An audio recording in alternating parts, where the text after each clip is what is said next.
America के पूर्व राष्ट्रपति डोनाल्ड ट्रंप ने हाल ही में भारत और अमेरिका के रिश्तों को लेकर एक बड़ा बयान दिया। उन्होंने कहा कि ये रिश्ता लंबे समय तक संतुलित नहीं रहा। शुरुआत में सुनने पर यह बात सामान्य लग सकती है, लेकिन जब ट्रंप ने इसके पीछे की वजह गिनाई तो मामला और गंभीर दिखाई दिया। ट्रंप का कहना है कि भारत और अमेरिका के बीच व्यापारिक तालमेल एक तरफा था। भारत जो भी प्रोडक्ट बनाता उसका एक बड़ा हिस्सा सीधे अमेरिका को बेचता था, यानी अमेरिकी बाजार भारतीय सामानों से भरे रहते, लेकिन इसके उलट अमेरिका से भारत को बहुत कम उत्पाद मिलते। यही नहीं, ट्रंप ने यह भी आरोप लगाया कि भारत ने अमेरिका के सामान पर बेहद ऊंचे शुल्क लगाए। उनकी बातों में सबसे अहम मुद्दा था टैरिफ। उन्होंने कहा कि भारत ने कई अमेरिकी उत्पादों पर 100% तक का टैरिफ लगाया, जिसकी वजह से अमेरिकी कंपनियों को भारत में कारोबार करना बेहद मुश्किल हो गया।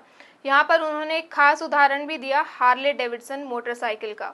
ट्रंप ने कहा कि अमेरिका की यह लोकप्रिय बाइक भारत में बेचनी लगभग नामुमकिन हो गई थी, क्योंकि जो कीमत टैक्स और टैरिफ जोड़कर बनती थी वह सामान्य भारतीय उपभोक्ता की पहुंच से बाहर थी। ट्रंप का यह बयान पहली बार नहीं आया। उन्होंने अपने कार्यकाल के दौरान भी वे भारत की व्यापार नीति को लेकर कई बार नाराजगी जता चुके हैं। उस समय भी उन्होंने सार्वजनिक मंचों पर कहा था कि भारत टैरिफ किंग है और अमेरिका के साथ अन्यायपूर्ण व्यवहार करता है। अब सवाल उठता है कि क्या यह केवल एक पुराने विवाद की याद दिलाने वाली टिप्पणी है या फिर इसके पीछे भविष्य की कोई राजनीति भी छुपी है, क्योंकि अमेरिका ने चुनावी माहौल हमेशा व्यापार और रोजगार से जुड़ी बातों पर गरमाता रहा है। ट्रंप अक्सर यही दिखाने की कोशिश करते हैं कि वे अमेरिकी हितों की रक्षा के लिए सबसे सख्त नेता रहे हैं। भारत अमेरिका रिश्ते लंबे समय से बहुआयामी रहे हैं। रणनीतिक, रक्षा और तकनीक के मामलों में दोनों देशों का सहयोग लगातार बढ़ा है, लेकिन जब बात व्यापार और आयात निर्यात की आती है तब अक्सर दोनों के बीच खटपट भी होती रही है। अमेरिका बार बार चाहता रहा है कि भारत टैरिफ कम करे, जबकि भारत का तर्क रहा है कि उसे अपने घरेलू उद्योगों की रक्षा करनी है।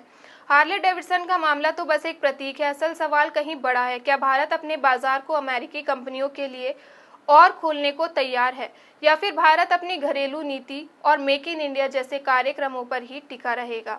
ट्रंप की यह टिप्पणी ऐसे समय में आई है जब भारत वैश्विक स्तर पर एक उभरती हुई अर्थव्यवस्था है और अमेरिका के लिए भी एक बड़ा व्यापारिक साझेदार है। ऐसे में पुराने आरोपों को दोहराना निश्चित तौर पर एक राजनीतिक संदेश है, अंदरूनी राजनीति के लिए भी और भारत को याद दिलाने के लिए भी कि रिश्ते कितने भी अच्छे हों, व्यापारिक असंतुलन मुद्दा हमेशा चर्चा में रहेगा। आमतौर पर जनता को ऐसी बड़ी बड़ी व्यापारिक बातों से फर्क कम पड़ता है, लेकिन जब टैरिफ और टैक्स की वजह से उत्पाद महंगे होते हैं तो असर सीधे उपभोक्ता की जेब पर दिखाई देता है। यही वजह है कि ट्रंप हार्ले डेविडसन जैसी आम आदमी को समझ आने वाली मिसाल देकर अपनी बात रखते हैं। तो एक तरफ तस्वीर यह है कि भारत और अमेरिका आज रणनीतिक साझेदार हैं, दूसरी तरफ यह भी सच्चाई है कि व्यापारिक मामलों में मतभेद बने हुए हैं। और ट्रंप का यह बयान फिर से वही पुराना घाव कुरेदता है कि रिश्ते एक तरफा रहे हैं जब भारत ने ज्यादा फायदा उठाया और अमेरिका को कम मिला। अब देखना यह होगा कि आने वाले समय में भारत और अमेरिका अपने व्यापारिक मतभेदों को कैसे सुलझाते हैं। क्या ये रिश्ते और मजबूत होंगे या फिर ऐसे ही आरोप प्रत्यारोप भविष्य में भी गूंजते रहेंगे?